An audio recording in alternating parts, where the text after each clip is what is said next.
My name is Hassan and I am representing India International School. I've came here with my friends Khadija, Sharon and Siraj. We are representing India International School. We have represented our school first time. I've come here first time, but our school has been represented here over and over again.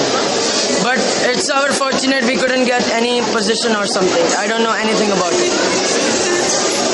We have been working on this model for like a week or two.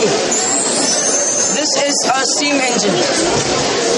This was, we were usually inspired, our teachers inspired us. Our vice principal, Mr. Salim, the head of department and the vice principal, he inspired us to make this apparatus and to demonstrate this in front of everyone. So first of all, I'd like to go you to the history of the steam engine way back in the 1700s with my friends Sharon and Khadija. Hi, my name is Khadija and this is Sharon, and we're going to be telling you about the history of steam engine. Actually, the invention and patent of steam engine is these three people are responsible for them. That is Thomas Savery, Thomas Newcomen, and James Watt. First of all, Thomas Savery. He in 1698 he built the Savery engine. He was an English military engineer and an inventor, and he built the Savery engine based on the pressure cooker. At that time, he was working the problem of the rising water out of mine shafts, and he succeeded in it, but it was not efficient enough to be used commercially. And his machine had a number of problems which affected its usage, and it was not used. Next comes Thomas Newcomen. Thomas Newcomen invented the atmospheric engine in 1712. It was basically a cylinder. It was filled with water, and when it was heated, the steam would rise up, and the piston would be fitted here, and it would go up and down. When the condenser is cooled, the piston would go down, and if a pump was fixed to that, it would help in drawing the water from coal mines. Next, James Watt is actually credited with inventing the first modern and practical steam engine. Whenever we look into the history of steam engine, we always begin with James Watt whenever we look into the history of steam engines. We can imagine a young James Watt sitting in his mother's cottage, intently watching the steam rising from the boiling tea kettle. When he was 28 years old, he worked as a mathematical instrument maker in the University of Glasgow, and one day he got a model of a Newcomen pumping engine in his shop for repairs. Because he was so interested in scientific and mathematical instruments, especially those dealt with steam, he was really thrilled. As he watched the model work, what he noticed was there was a wastage of steam, as it was the same cylinder that was getting heated up and later cooled down and again heated up and cooled down. So he wanted a solution for this. The cylinder had to remain hot while there had to be something that cooled it down. So he came up with the idea of a separate vessel to condense the steam. And in his model, Watt engine, he used a separate condenser, and this made the steam engines more commercial and commercially viable, and it came into the world, which led to the industrialization, and this made Britain and Europe superpowers in the 18th century. So after this round, we are going to have a semi-final and Let's take it over. Rubicon solving contest. We are into a very thrilling finish. We know right now, just without checking the records, I can see. My name is Shaastrotsav, and I represent India International School with my friends. And here I am speaking about the limits and advantages of steam engine. There are certain advantages of steam engine, and the first advantage is that it uses it can use any source of fuel that's used for making steam in a steam engine. The locomotives at the present they use a particular type of fuel like diesel, petrol, electricity, etc. And the steam engines can use any particular type of fuel like coal, wood, biomass, etc. And therefore they can produce a cheap and inexpensive and effective modes of transportation. And in places like India and China, where they have large resources of coal, and these are the places where they have to import petroleum, so they can produce a cheap and effective modes of transportation. And the second advantage is that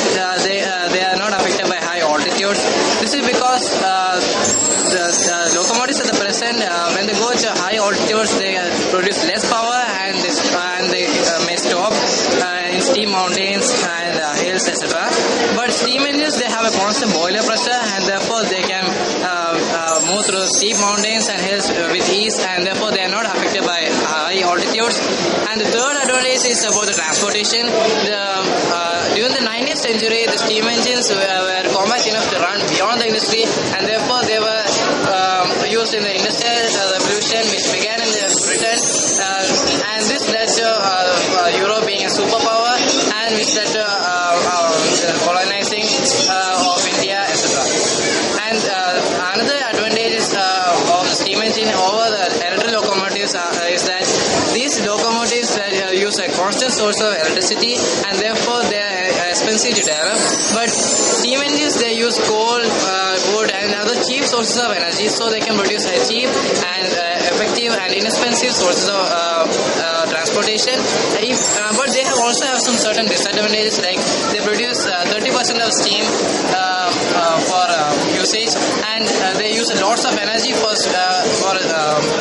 making steam, and they also use has low efficiency.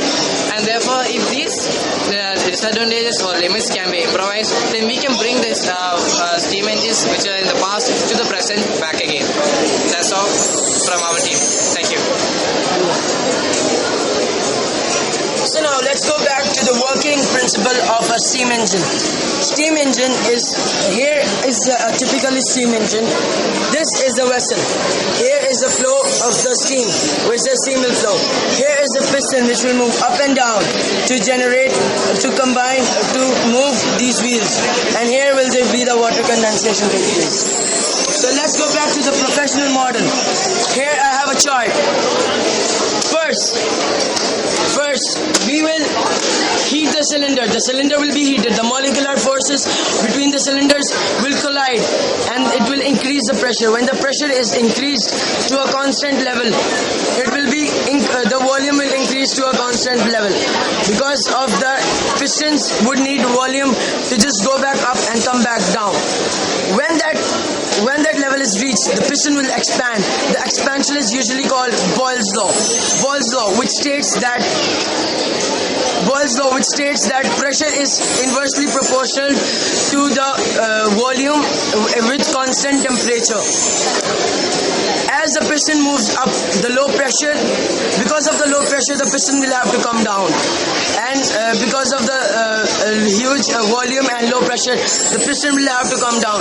As the piston is attached to the wheels will rotate. The oscillation of the piston will result in the rotation of the wheels.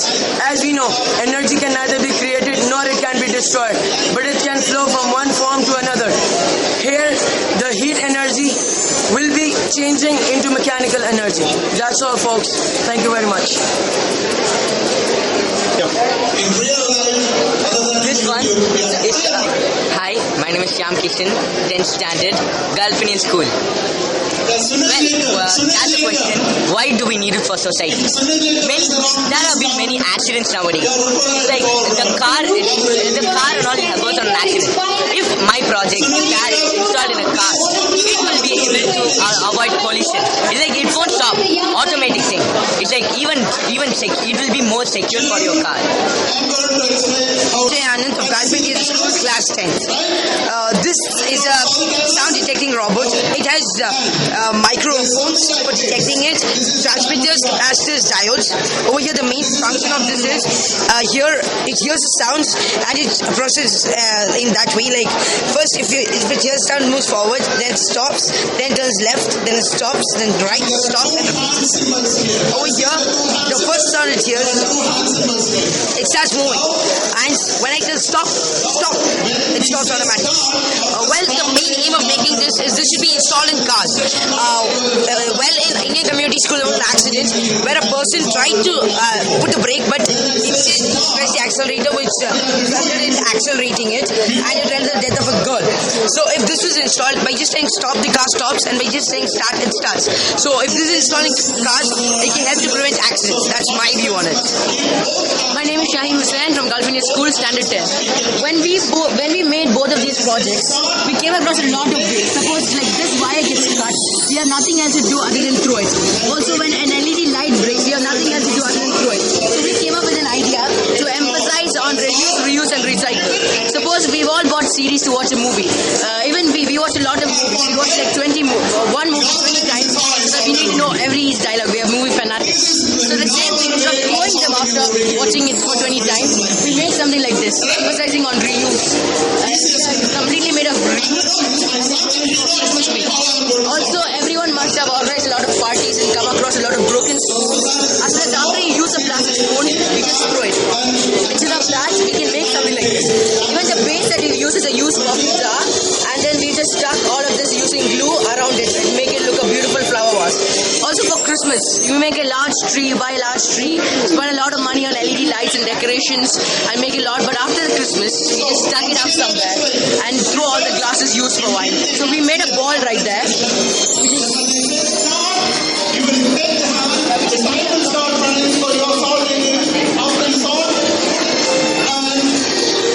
Yeah, it's made of used glasses. We washed them, made it into shape of a ball and put LED lights around them to make it useful throughout the year other than only one time. So, well, if we only go on creating things, we've done both. We've created and we have invented things, whereas we've even protected the earth.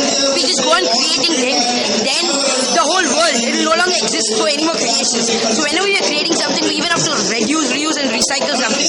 So that's why we've even brought in the concept of reuse, reduce, recycle. We feel invention and protection should go hand in hand. Thank you. Bye. Thank you, everybody.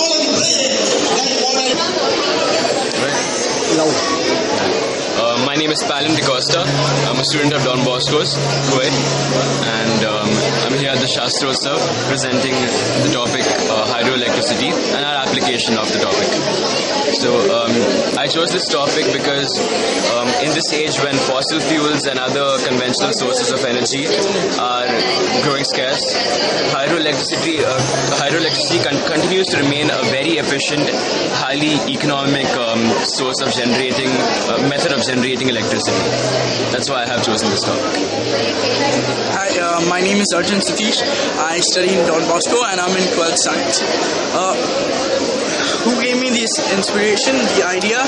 It came to myself. I was going through different topics for the Shaastrotsav and I dawned upon hydroelectricity and I wanted to know hydroelectricity is used but it's mainly for commercial, industrial purposes.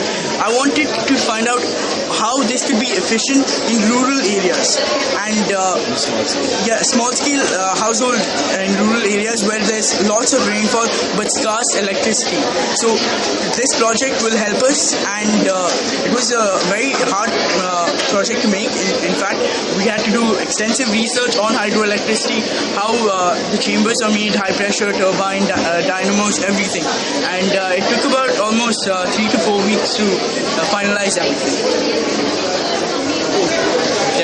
Hi, my name is Arjun Satish. I study in Don Bosco, IES, and I'm in class 12. I came up with this idea of hydroelectricity, and its purpose is mainly using rainwater to produce electricity in a rural household where electricity is scarce, but there is a lot of rainfall.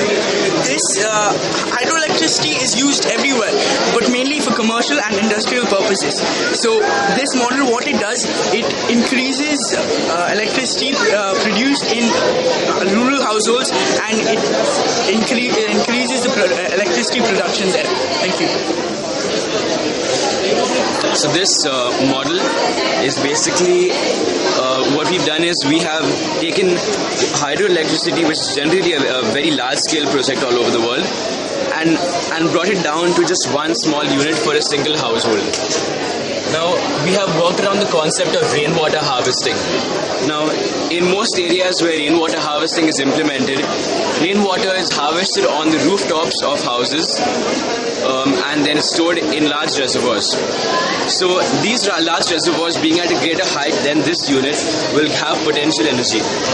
The rainwater is then let down into our unit through pipes, and they will flow at a very high flow rate into this unit through these inlets. Now, the water flowing from either side will turn the turbine inside the unit, which is connected to a dynamo by a belt drive, and this rotation on the dynamo will produce electricity. Now, to make this unit a bit more efficient, what we have done is we have converted this rotation by a belt drive and gears into moving a piston up and down above the whole chamber. What this does is it increases the pressure inside the whole chamber, and therefore it forces all the water out through the bottom. We do not want any water stagnating or accumulating inside the chamber, because it will hinder the rotation of the blade. So this water, once it flows out, it can be used for other domestic purposes. So this is a very basic hydroelectricity generator. This is our application of the hydroelectricity generator on a small scale. Now this can be used in rural households where we have a lot of rain, not much sunlight, and a scarcity of electricity.